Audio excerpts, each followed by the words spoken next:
السلام علیکم ورحمۃ اللہ وبرکاتہ۔ الحمد للہ رب العالمین والصلاة والسلام علی اشرف الانبیاء والمرسلین۔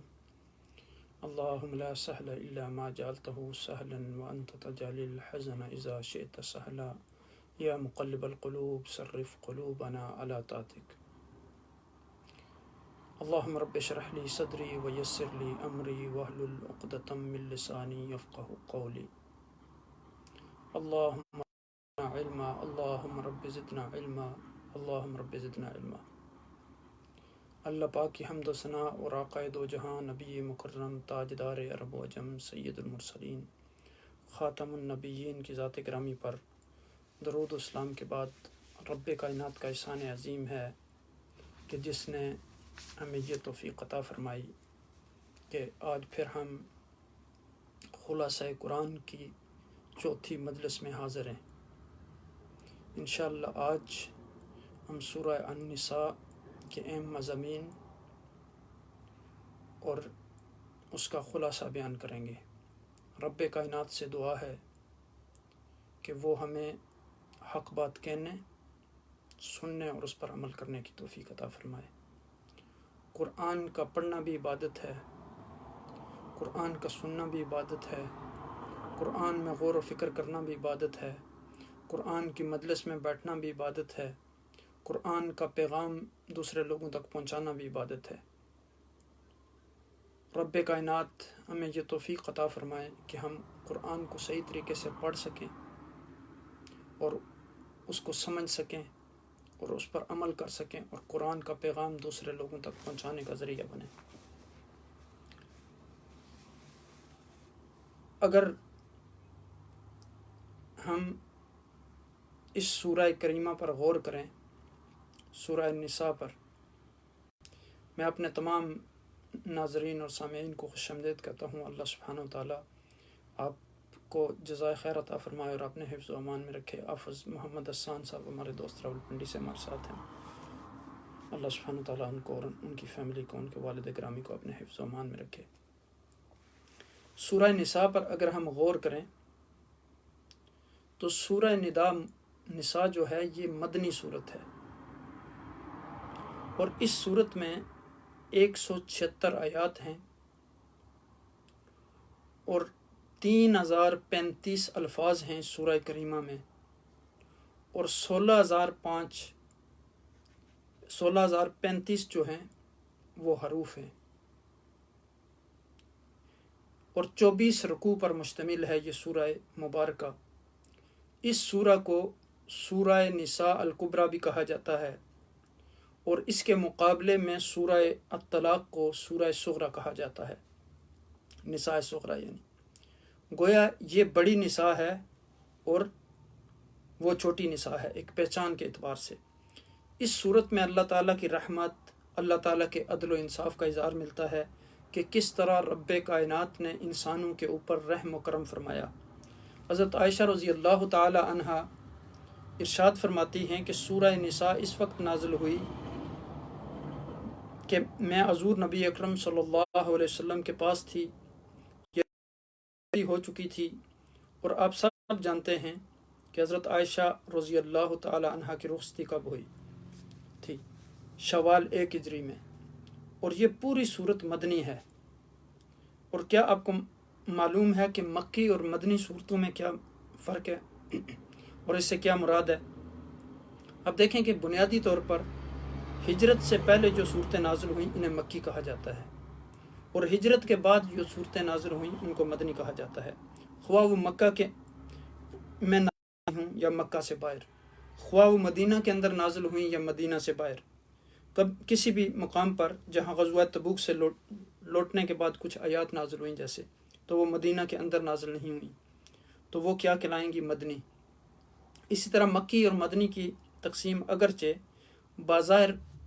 مقامات نزول کے اعتبار سے معلوم ہوتی ہے لیکن در حقیقت وہ زمانہ نزول کے اعتبار سے ہے۔ کس کے اعتبار سے ہے؟ زمانہ نزول کے اعتبار سے، مقامات کے نزول کے اعتبار سے نہیں ہے۔ اب یہاں دیکھیں، یعنی ہم یہ نہیں کہیں گے کہ جو مکہ میں نازل ہوئی وہ مکی ہے اور جو مدینہ میں نازل ہوئی وہ مدنی ہیں، بلکہ کیا کہیں گے کہ ہجرت سے پہلے جو سورہ مبارکہ نازل ہوئی وہ مکی ہیں اور ہجرت کے بعد جو نازل ہوئی وہ مدنی ہیں۔ یعنی زمانے کے اعتبار سے نزول کا تعین ہوگا، اور لہٰذا وہ آیات جو سفر ہجرت یا سفر معراج میں نازل ہوئیں وہ مکی کہلاتی ہیں، جبکہ مدنی سے مراد وہ حصہ ہے جو ہجرت کے بعد مدینہ میں سے جو یعنی باہر نازل ہوا یا مدینہ میں نازل ہوا۔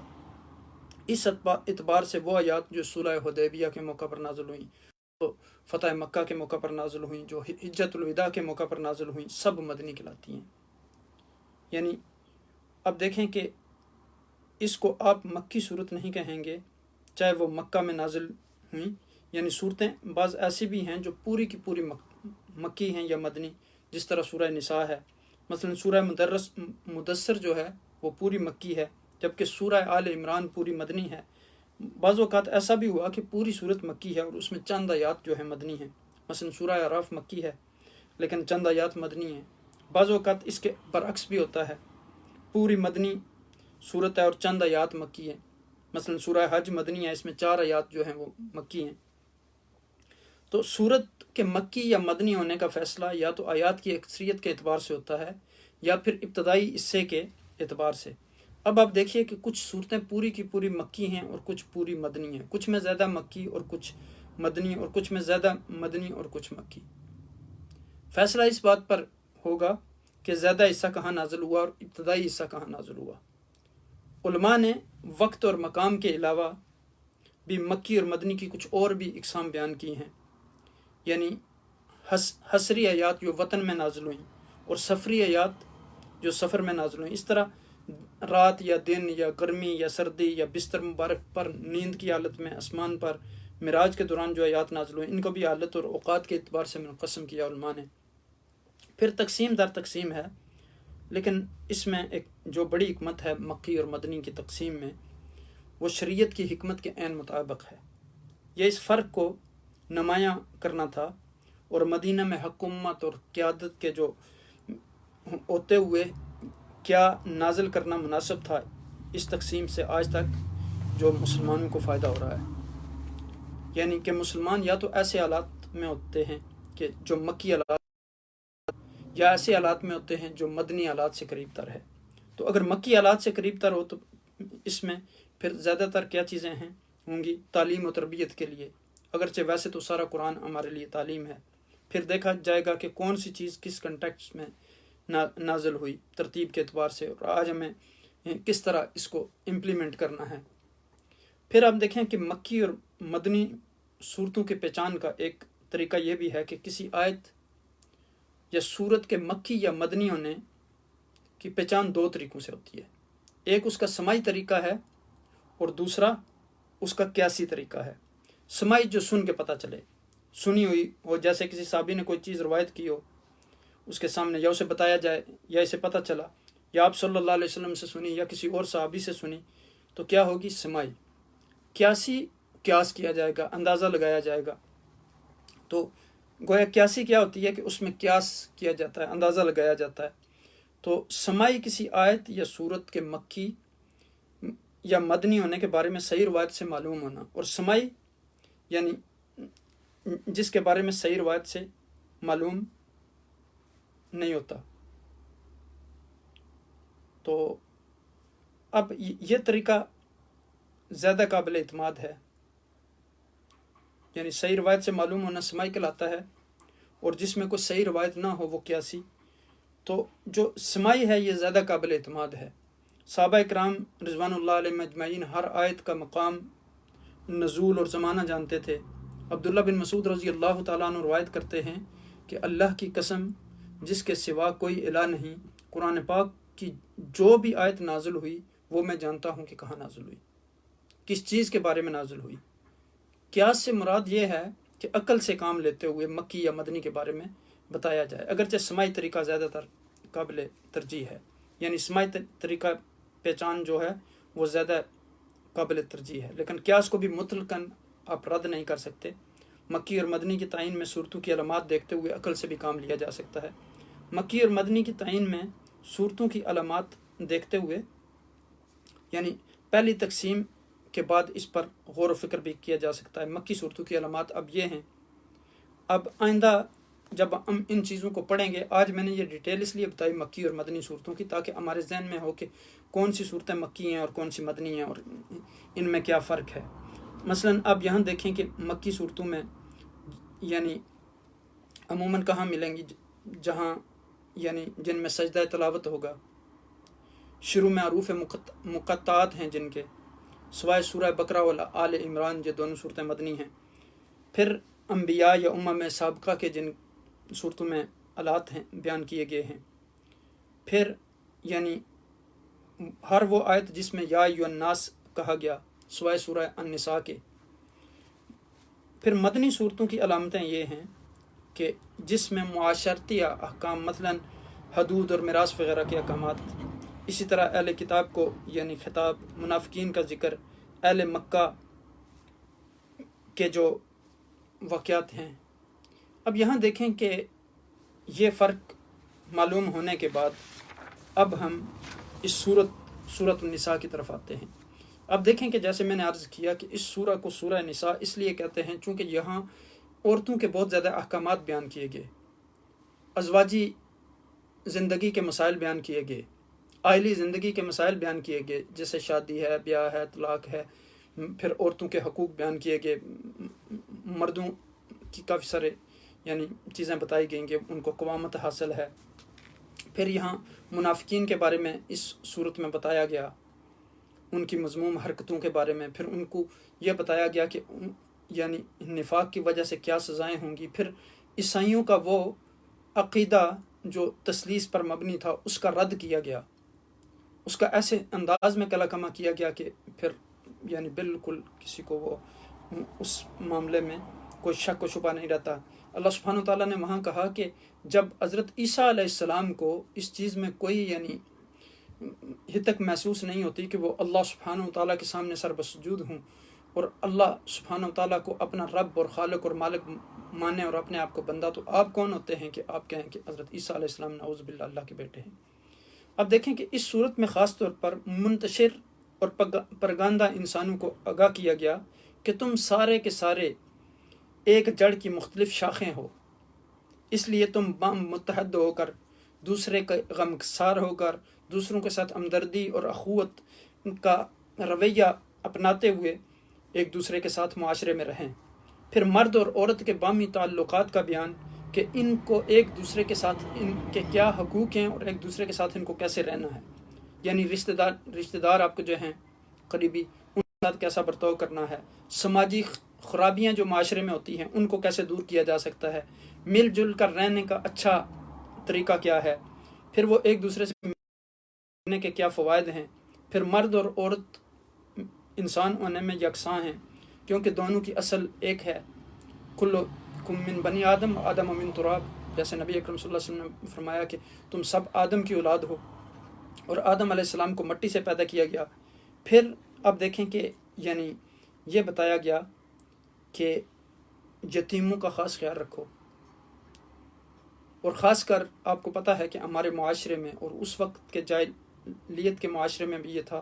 کہ عورت خاص کر وہ مظلوم تھی، بچیوں پر ان کے حقوق پر قبضہ کر لیا جاتا تھا، ان کے حقوق یعنی جو میراث میں ہوتے تھے اس کو نہیں دیا جاتا تھا۔ تو یہاں ان کے حقوق کو پروٹیکٹ کرنے کے لیے بڑے واضح انداز میں اللہ سبحانہ وتعالیٰ نے بتا دیا کہ ان کے بھی حقوق ہیں۔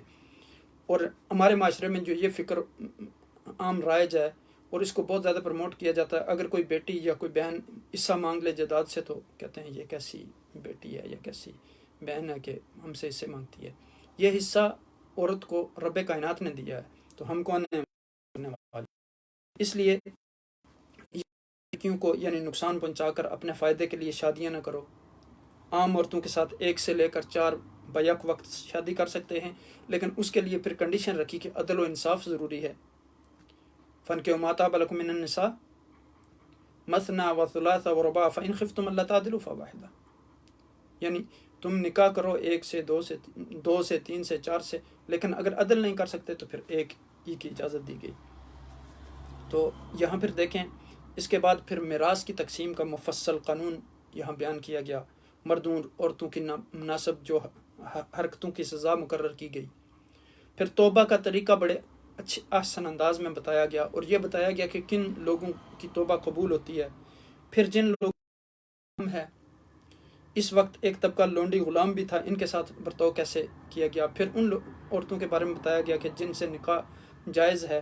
پھر یعنی ایک دوسرے کا اگر لوگ مال چھین کر حرام طریقے سے کھاتے ہیں تو اس کے بارے میں بتایا گیا۔ ہاں یہ بتایا گیا کہ اگر رضامندی سے آپ کسی کا مال کھاتے ہیں تو اس میں کوئی حرج نہیں۔ پھر ایک دوسرے کو قتل کرنے کے بارے میں احکامات بیان کیے گئے کہ انسان کوتوں اور قبلیتوں کے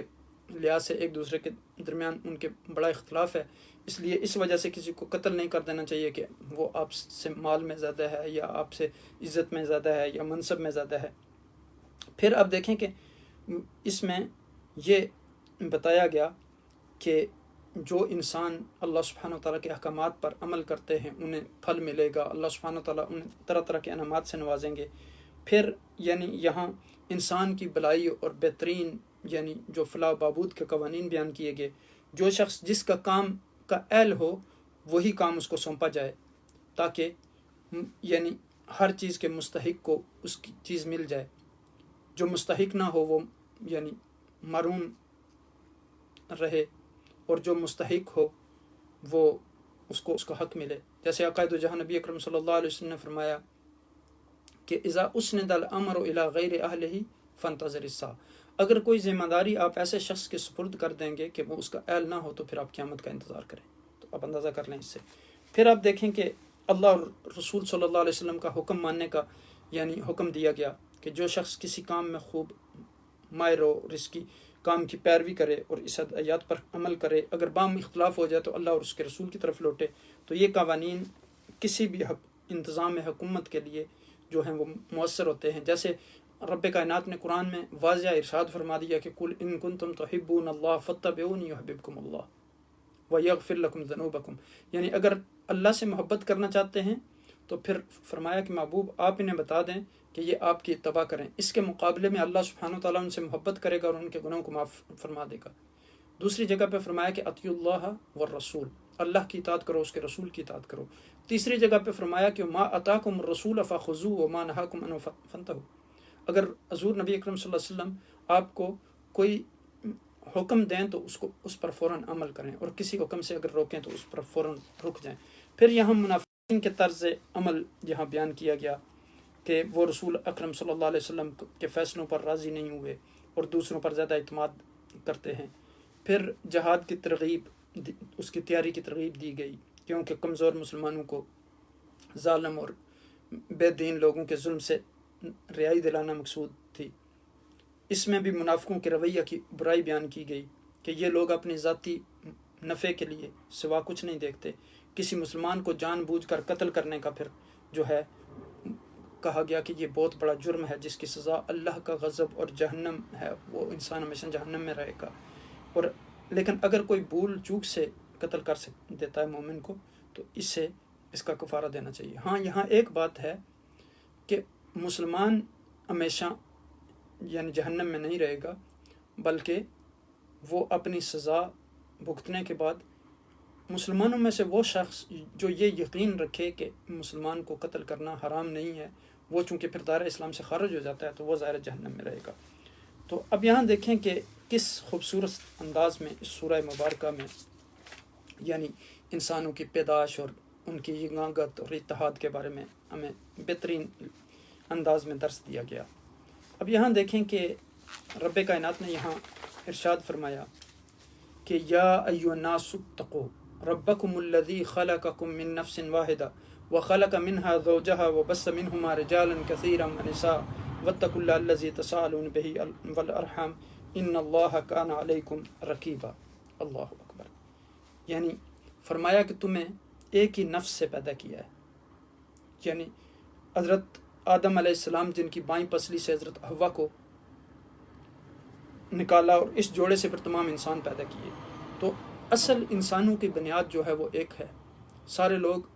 ان کے باپ حضرت آدم علیہ السلام ہیں۔ تو یہاں اس طرف توجہ دلائی گئی اور پھر تقوی کا حکم دیا گیا کہ اللہ سے ڈریں، اور پھر کہا کہ الذین تساءلون بہ والارحام، یعنی کہ اپنے رشتہ داروں کے ساتھ جو ہے ایک دوسرے سے کیا مطالبہ کرتے ہیں، اور اس سے بھی ڈریں انسان کے ان کے ساتھ اچھا سلوک کریں۔ ان اللہ کان علیکم رقیبا، چونکہ اللہ سبحانہ و تعالیٰ ساری چیزوں کو مانیٹر کر رہے ہیں۔ اب یہاں دیکھیں کہ آدم و حوا، اس آیت میں انسان کی پیدائش کا ذکر ہے کہ تمام انسان ایک ہی نفس سے بنائے گئے، اور پھر یعنی انسانوں کو اس لحاظ سے کوئی برتری حاصل نہیں ہے جو ہمارے ہاں ایک رائج ہے کہ برادریوں کا سسٹم اور فلاں برادری کا ہے، بلکہ معیار جو اللہ کے ہاں ہے وہ فرمایا کہ تقوی ہے، جیسا کہ آقا دو جہاں نبی اکرم صلی اللہ علیہ وسلم نے فرمایا کہ ان اللہ لا ينظر الى صورکم ولا الى اشکالکم ولکن ينظر الى قلوبکم واعمالکم،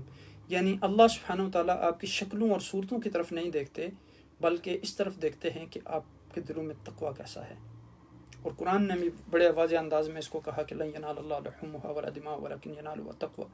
یعنی اللہ سبحانہ وتعالیٰ کو آپ کو کی قربانیوں کا گوشت نہیں پہنچتا، بلکہ اللہ تعالیٰ کو جو چیز پہنچتی ہے وہ کیا چیز ہے؟ وہ آپ کے دلوں کا تقوی ہے۔ اب آئیں اس سورہ مبارکہ پر غور کرتے ہیں۔ سورہ نساء کا تقریباً ایک پاؤ یعنی چوتھے پارہ میں ہے۔ سورہ نساء بھی مدنی ہے۔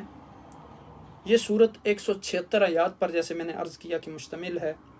اس میں 3035 الفاظ ہیں اور 16030 حروف ہیں، 34 رکوع ہیں، اور اسی طرح سورہ نساء جو ہے اس کو نساء الکبریٰ سورہ نساء بھی کہا گیا ہے جاتا ہے، اور اس کے مقابلے میں جیسے میں نے عرض کیا کہ سورہ طلاق کو نساء صغریٰ کہا گیا، یعنی یہ بڑی نساء ہے اور وہ چھوٹی۔ تو اس کی وجہ تسمیہ یہ ہے کہ اس صورت میں ایسے احکامات کثرت سے بیان ہوئے ہیں جن کا تعلق عورتوں کی ذات سے ہے، اس لیے وہ اس کو سورہ نساء کا نام دیا گیا۔ اب دیکھیں کہ اس صورت کے جو احکام چوتھے پارے میں بیان ہوئے ہیں وہ ان اہم مضامین کا ہم تذکرہ کرتے ہیں۔ اب دیکھیں کہ یتیموں کے اموال ان کے حوالے کر دیے جائیں، ان کا حکم دیا گیا کہ انہیں ضائع نہ کیا جائے، یعنی اور پھر عمدہ مال کو ردی مال بنا کے نہ پیش کیا جائے، اس کو یعنی بدلنے کی کوشش نہ کی جائے۔ اور یہ حکم یتیم بچوں کے بارے میں بھی ہے اور یتیم بچیوں کے بارے میں بھی ہے، لیکن ہمارے معاشرے میں عام طور پر یتیم بچیوں کی میراث پر ناجائز قبضہ بھی کیا جاتا ہے اور اس میں ناجائز تصرف بھی کیا جاتا ہے، اور اس معاشرے میں بھی یہی تھا، یعنی 4 عورتوں کے پھر ساتھ نکاح کرنے کی اجازت دی گئی، لیکن اس کو ان چیزوں کے ساتھ مشروط کر دیا گیا کہ خاوند ان کے حقوق ادا کر سکتا ہو اور ان کے درمیان عدل و انصاف کر سکتا ہو، اور اگر شوہر ایسا نہیں کر سکتا تو اسے ایک ہی بیوی رکھنے پر اکتفا کرنا چاہیے۔ تعدد ازواج کا جو زمانہ جاہلیت کے زمانے میں بھی رواج تھا، مگر یہ رواج جو ہے کسی قاعدے اور ضابطے کا پابند نہیں تھا، نہ تعداد متعین تھی اور نہ ہی بیویوں کے درمیان عدل و انصاف کی کوئی شرط تھی۔ ایک شخص 10 بلکہ اس سے بھی زیادہ عورتوں سے نکاح کر سکتا تھا، پھر ان میں سے جن کے حقوق چاہتا ادا کرتا اور جسے چاہتا معلق رکھتا، یعنی نہ وہ بیوی ہوتی اور نہ بیوی، یعنی نہ اس کو طلاق دیتا اور نہ چھوڑتا۔ تو اس کے ازواجی اور معاشی حقوق بھی ادا نہ کیے جاتے۔ اسلام نے پھر آ کے عورتوں کی تعداد متعین کر دی اور حقوق کی ادائیگی کو بھی فرض قرار دے دیا۔ اب دیکھیں کہ یورپ کی تہذیب میں اگرچہ قانونی طور پر ایک سے زائد عورت کو جائز قرار نہیں دیتی، لیکن غیر قانونی طور پر جتنی بھی عورتوں سے تعلق قائم کر لیا جائے اس پر کوئی قدغن نہیں ہے یورپی قانون میں۔ اور اس افسوسناک حقیقت کا اعتراف کیسے کیا جائے کہ بہت سارے نام نہاد مسلمان جو ہیں وہ بھی ذہنی طور پر اور عملی طور پر اس تہذیب کے ہم نوا دکھائی دیتے ہیں۔ جیسے پاکستان جیسے اسلامی ملک میں یہ آوازیں اٹھیں کہ ہمارا جسم اور ہماری مرضی، نعوذ باللہ، جبکہ انسان جو ہے اس کا جسم اللہ کا عطا کرتا ہے اور اس کی مرضی اس کے جسم پر نہیں بلکہ اللہ اور اس کے رسول صلی اللہ علیہ وسلم کی حکم کے مطابق وہ اپنے جسم کو یوٹیلائز کرتا ہے، جس طرح اللہ اور اس کے رسول صلی اللہ علیہ وسلم نے اس کو حکم دیا ہے۔ پھر دیکھیں کہ اسلام سے پہلے عورتوں کو میراث میں حصہ نہیں دیا جاتا تھا۔ اہل عرب کے ہاں یہ مقولہ مشہور تھا کہ ہم کسے مال دیں جو نہ گھوڑے پر سوار ہو سکتی ہے اور نہ تلوار اٹھا سکتی ہے اور نہ ہی دشمن کا مقابلہ کر سکتی ہے۔ اپنے اس جاہلی اصول کی بنیاد پر وہ بچوں اور خواتین کو میراث میں حصہ نہیں دیتے تھے اور انہیں محروم رکھا جاتا تھا۔ اسلام نے اس ظلم کا خاتمہ کیا اور بچوں اور خواتین کو بھی وراثت کا حقدار قرار دیا۔ پھر عورت کو حصہ دینا، جیسے میں نے عرض کیا کہ اس پر کوئی احسان نہیں ہے، بلکہ یہ فریضہ ہے جو اسے دیا جاتا ہے۔ پھر آگے اگر آپ دیکھیں یہاں اس آیہ کریمہ میں کہ وَآتُوا الْيَتَامَى أَمْوَالَهُمْ وَلَا تَتَبَدَّلُوا الْخَبِيثَ بِالطَّيِّبِ وَلَا تَأْكُلُوا أَمْوَالَهُمْ إِلَىٰ أَمْوَالِهِمْ إِنَّهُ كَانَ حُوبًا كَبِيرًا، یعنی یتیموں کے اموال کی قدر و قیمت کا حکم دیا گیا۔ پھر اگلی آیات میں جیسے میں نے آپ کو بتایا کہ إِنْ خِفْتُمْ أَلَّا تُقْسِطُوا فِي الْيَتَامَى فَانكِحُوا مَا طَابَ لَكُم مِّنَ النِّسَاءِ مَثْنَىٰ وَثُلَاثَ وَرُبَاعَ فَإِنْ خِفْتُمْ أَلَّا تَعْدِلُوا فَوَاحِدَةً وَمَا مَلَكَتْ أَيْمَانُكُمْ ذَلِكَ أَدْنَىٰ أَلَّا تَعُولُوا۔ یہاں یعنی تعدد ازواج اور لونڈیوں کے احکامات اس آیہ کریمہ میں بیان کیے گئے۔ پھر آپ اگر دیکھیں تو یہاں عورتوں کے ساتھ حسن سلوک کا حکم اور میراث میں ان کا حصہ بیان کرنے کے بعد ان خواتین کا تذکرہ کیا گیا جن کے ساتھ قرابت، نسبت اور مساہرت، سسرالی رشتہ یا رضاعت کی وجہ سے نکاح حرام ہے، یعنی آیت نمبر 23 اور 24 میں یہ بیان کیا گیا۔ اور اگر آپ آیت نمبر 4 اور 5 کو دیکھیں، وہاں پھر اقمار ادا کرنے کا حکم دیا گیا کہ وَآتُوا النِّسَاءَ صَدَقَاتِهِنَّ نِحْلَةً فَإِن طِبْنَ لَكُمْ عَن شَيْءٍ مِّنْهُ نَفْسًا فَكُلُوهُ هَنِيئًا مَرِيئًا وَلَا تُؤْتُوا السُّفَهَاءَ أَمْوَالَكُمُ الَّتِي جَعَلَ اللَّهُ لَكُمْ قِيَامًا وَارْزُقُوهُمْ فِيهَا وَاكْسُوهُمْ وَقُولُوا لَهُمْ قَوْلًا مَّعْرُوفًا۔ اب دیکھیں کہ پھر 5ویں پارہ کے چونکہ چوتھے پارہ کے اختتام پر ان عورتوں کا ذکر تھا جن سے نکاح کرنا حرام ہے، تو اب 5ویں پارہ کے شروع میں اس مضمون کو مکمل کرتے ہوئے فرمایا کہ وہ ان محرمات کے علاوہ دوسری عورتیں بھی تمہارے لیے حلال ہیں، لیکن تم مال خرچ کر کے ان سے نکاح کر سکتے ہو۔ اور نکاح سے مقصود یہ ہے کہ انسان عفت قائم کرنا چاہتا ہو، اپنے نفس کی حفاظت کرنا چاہتا ہو، برائی سے بچنا چاہتا ہو۔ اس کا مقصد ہرگز یہ نہیں ہے کہ انسان صرف اپنی ذاتی شہوت پوری کرنے کے لیے شادیاں کرے۔ تو پھر کہا کہ جن عورتوں سے تم فائدہ اٹھاؤ یعنی نکاح کرو تو ان کے ساتھ پھر جو ہے ان کو مہر بھی ادا کرو، جتنا مہر مقرر کرو۔ تو یہاں بعض لوگوں نے یعنی اس آیہ سے یہ استدلال کیا کہ متع جو ہے وہ جائز ہے۔ تو متع اسلام میں جائز تھا، اس کے بعد واضح اس کو منع کر دیا گیا، اور اب جو ہے اہل سنت والجماعت کے عقیدے کے مطابق متع جائز نہیں ہے۔ اب دیکھیں کہ یہ جو مہر ہے اس پر یعنی انہوں نے استدلال یہ کیا، لیکن یہ استدلال فاسد اور باطل ہے، چونکہ زمانہ جاہلیت میں متع کا رواج تھا، اور چونکہ اس وقت اسلام کے جو احکامات تھے وہ تدریجاً نازل ہوتے تھے، اس لیے ابتدا اسلام میں یہ رواج باقی رہا، لیکن بعد میں واضح طور پر آقا دو جہاں نبی اکرم صلی اللہ علیہ وسلم نے اس کو منع کر دیا۔ ابن ماجہ کی روایت ہے، حضور نبی اکرم صلی اللہ علیہ وسلم نے فرمایا کہ اے لوگوں، میں نے تمہیں متع کرنے کی اجازت دی تھی، لیکن اب اللہ نے اسے قیامت تک کے لیے حرام کر دیا۔ اس کے علاوہ اور بھی جو اہم مضامین 5ویں پارے میں آئے ہیں وہ یہ ہیں کہ تیسرے رکوع میں گھر کے نظام کو درست کرنے کے لیے، چونکہ جیسے اللہ کے رسول نے فرمایا کہ کلکم رائن و کلکم مسئول عن رعیتہ، یعنی ہر آدمی ایک ذمہ داری ہوتی ہے اس کی، جیسے حکمران ہے وہ اپنے ملک کے بارے میں اس کی ذمہ داری ہے، اسی طرح گھر کا سربراہ جو خامند ہے اس کی بھی ذمہ داری ہے۔ تو یہاں یہ بتایا گیا کہ گھر کے نظام کو درست انداز میں چلانے کے لیے، اس میں یعنی امن و آشتی قائم کرنے کے لیے ایک سربراہ ہے گھر کا جو خامند، اس کا کیا رول ہے۔ پھر گھر میں قوامیت، حاکمیت اور ذمہ دار ہونے کا درجہ مرد کو حاصل ہوگا، کیونکہ ہر گھر کا سربراہ ہوتا ہے، اور جس جماعت یا گھر کا سربراہ نہ ہو پھر وہاں کیا ہوتا ہے، وہاں فتنہ اور فساد سے اس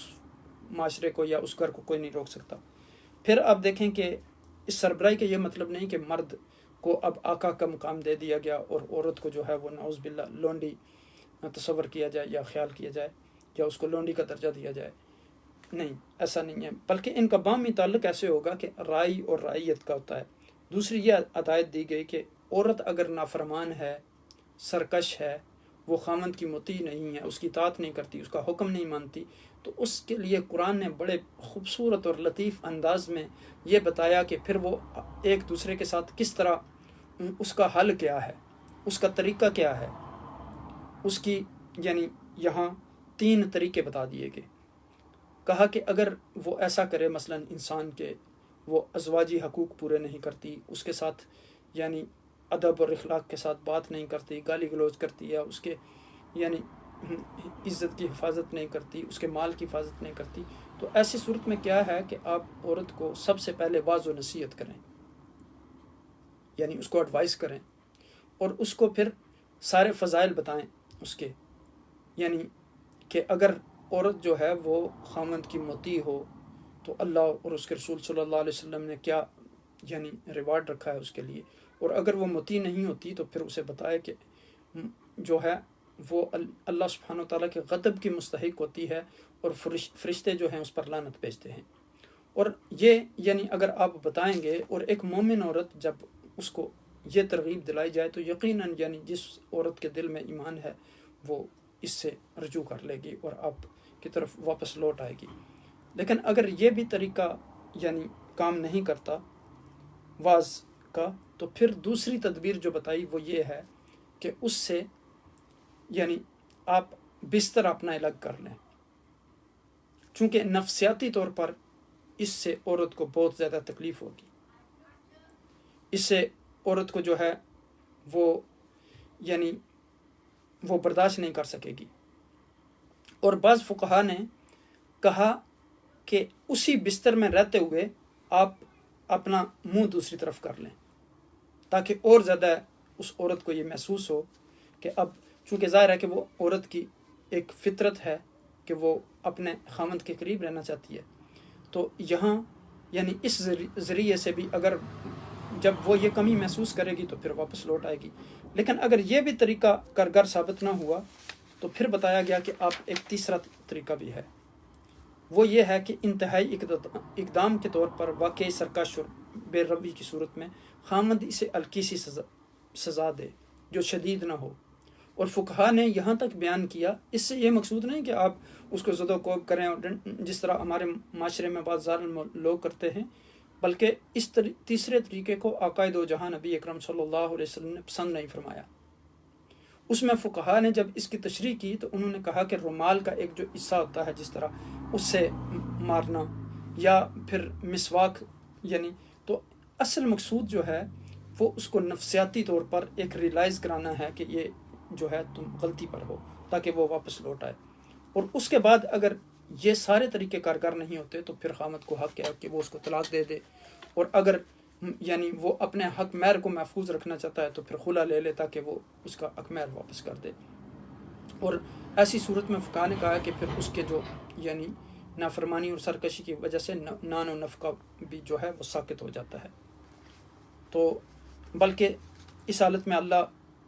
اور اس کے رسول صلی اللہ علیہ وسلم کی وہ نافرمان شمار ہوگی، جس طرح کہ صحیح مسلم میں عقائد و جہاں نبی اکرم صلی اللہ علیہ وسلم کا فرمان امام مسلم رحمۃ اللہ علیہ نے ذکر کیا. آپ نے فرمایا کہ جب مرد اپنی بیوی کو اپنے بستر پر بلائے تو وہ انکار کرے تو آسمان والا صبح تک اس پر ناراض رہتا ہے. جس طرح دوسری روایت میں نے آپ کے سامنے بیان کی کہ فرشتے لعنت کرتے رہتے ہیں اس پر. تو سب سے پہلے تو خاوند کو چاہیے کہ وہ بیوی کو واضح و نصیحت کرے اور اسے سمجھائے اور اسے نافرمانی اور اللہ تعالیٰ کے غضب سے ڈرائے، اور اسے یہ بتائے کہ اگر وہ ایسا کرے گی تو اس پر اللہ تعالیٰ کا غضب اور فرشتوں کی لعنت ہوگی. اگر وہ نہیں مانتی تو پھر اپنا بستر اس سے الگ کر دے، اور اگر پھر بھی نہیں مانتی تو پھر خاوند اسے مار کی سزا دے جو شدید نہ ہو. اور اگر یہ سب کچھ فائدہ مند ثابت نہ ہو تو پھر اس کا نان و نفقہ بند کر دے، اور اس کے لیے جائز ہے کہ وہ اسے طلاق دے دے یا پھر اس سے خلا لے تاکہ اس سے وہ اپنا مال واپس حاصل کر سکے. اسی طرح پھر لونڈی کے لیے بھی یہ جائز نہیں کہ وہ اپنے مالک کی بات تسلیم نہ کرے اور اسے بغیر کسی عذر کے اس کی رغبت پوری کرنے سے اسے منع کرے. اگر وہ ایسا کرتی ہے تو وہ بھی نافرمان شمار ہوگی. مالک کے لیے جائز ہے کہ وہ اسے ادب سکھانے کے لیے شریعت نے جو یہ درجات جن کی اجازت دی ہے اس میں سے جو مناسب سمجھے اس طریقے کو اختیار کرے. پھر آپ دیکھیں کہ یہاں ایک بڑا اہم نقطہ جو ہمیں ذہن میں رکھنا چاہیے اور اچھی طرح سے ذہن نشین کر لینا چاہیے وہ یہ ہے کہ قرآن کے مخاطب چونکہ ہر قسم کے لوگ ہیں، ان میں شہری لوگ بھی ہیں، ان میں دیہاتی لوگ بھی ہیں، ان میں جنگلی بھی ہیں، ان میں سرائی بھی ہیں، شریف و طبع لوگ بھی ہیں، اکڑ مزاج لوگ بھی ہیں، با کردار بھی ہیں، بد کردار بھی ہیں. تو اسلام نے ہر عورت کو سزا دینے کی اجازت نہیں دی، بلکہ اسی عورت کو سزا دینے کی اجازت دی ہے جو اس کے علاوہ دوسری کوئی زبان نہ سمجھتی ہو۔ اور ظاہر ہے کہ پسماندہ معاشروں میں ایسی عورتیں بھی ہوتی ہیں جو یعنی اس کے بغیر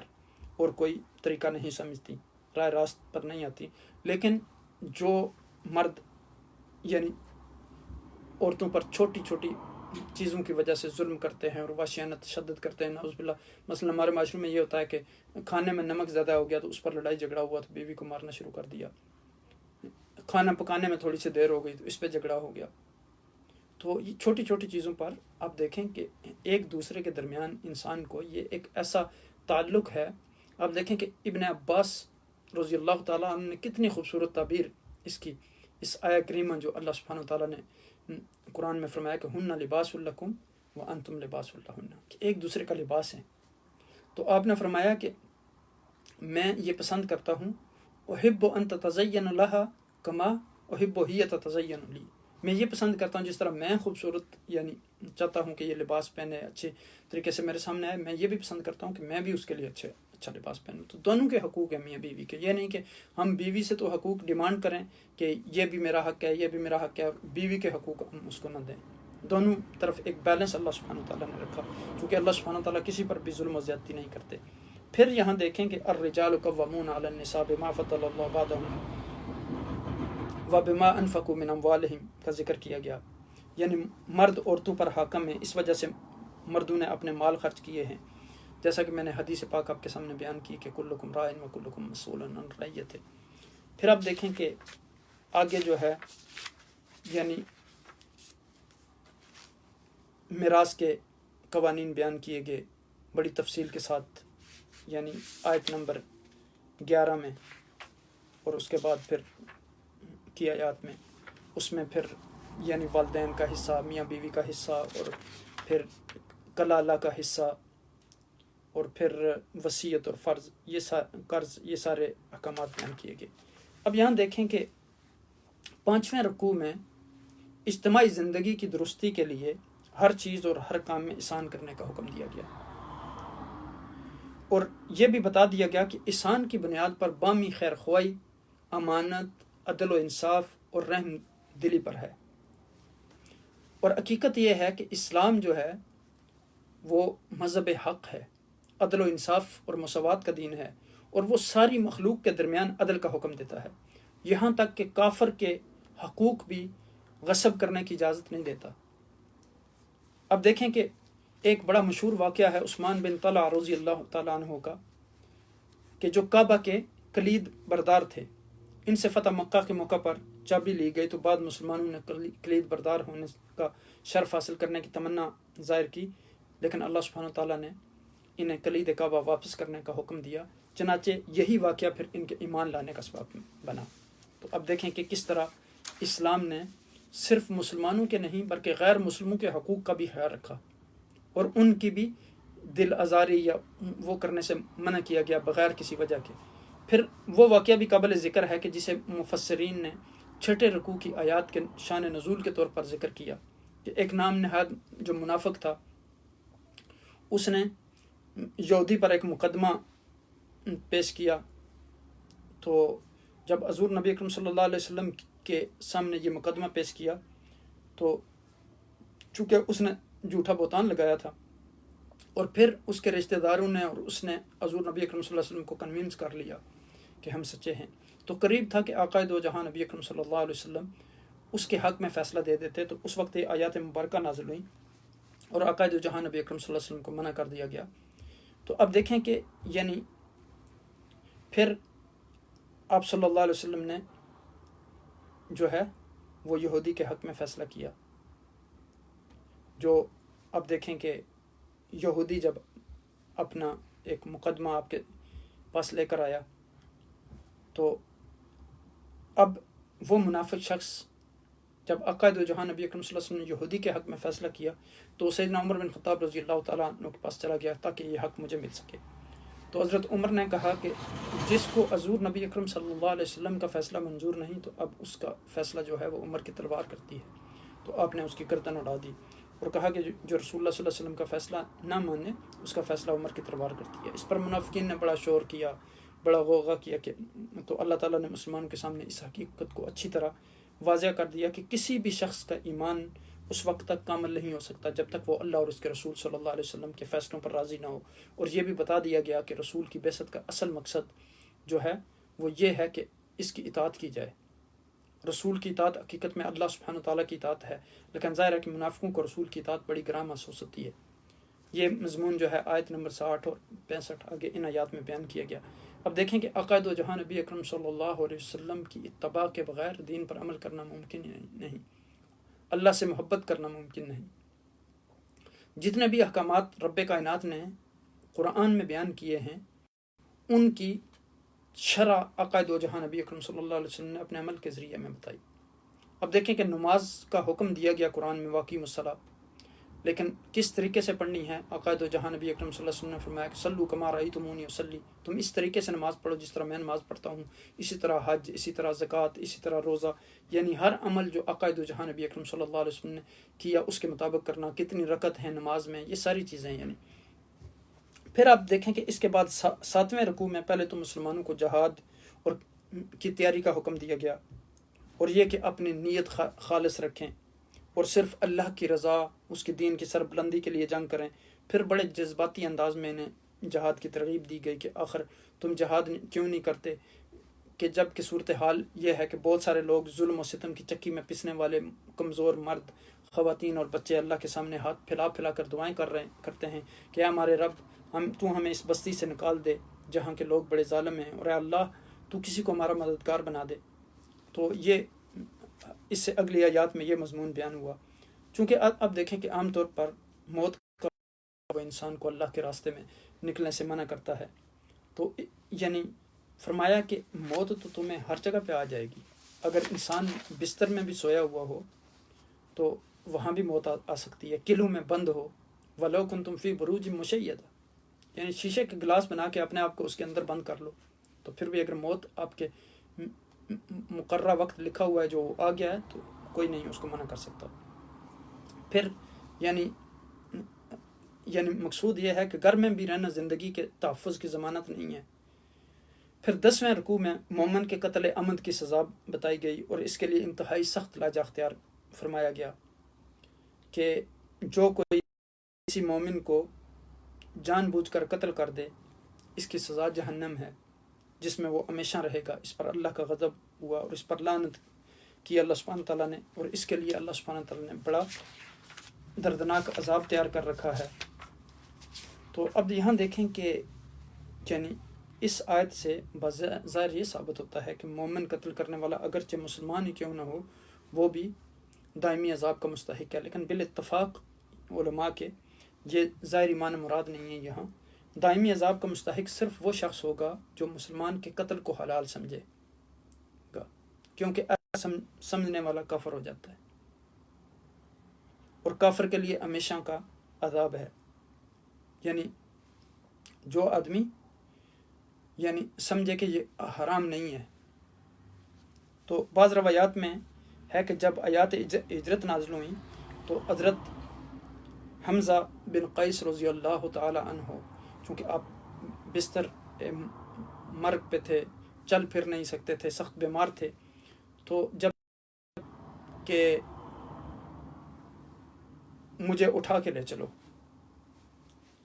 جب ان کے بیٹوں نے انہیں چرپائی پر ڈال کر مدینہ منورہ کی طرف سفر شروع کیا تو جو ہی مکہ سے نکلے تو ان کا وصال ہو گیا. تو اس موقع پر پھر اللہ سبحانہ تعالیٰ نے کہا کہ اگر کوئی آدمی اللہ کے راستے میں نکلتا ہے، راستے میں اسے موت آ جاتی ہے، تو پھر اس کا اجر اللہ سبحانہ تعالیٰ کے ذمہ ہے. اور یعنی جو شخص اللہ اور اس کے رسول کی طرف ہجرت کر کے گھر سے نکل جائے تو پھر اسے راستے میں موت آ جائے تو اس کا اجر اللہ کے ذمہ ہو چکا، اور بے شک اللہ سبحانہ تعالیٰ بخشنے والا مہربان ہے. پھر 12ویں رکوع میں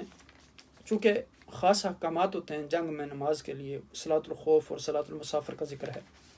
یعنی ظاہر ہے کہ سفر کی نماز جو ہے وہ قصر نماز،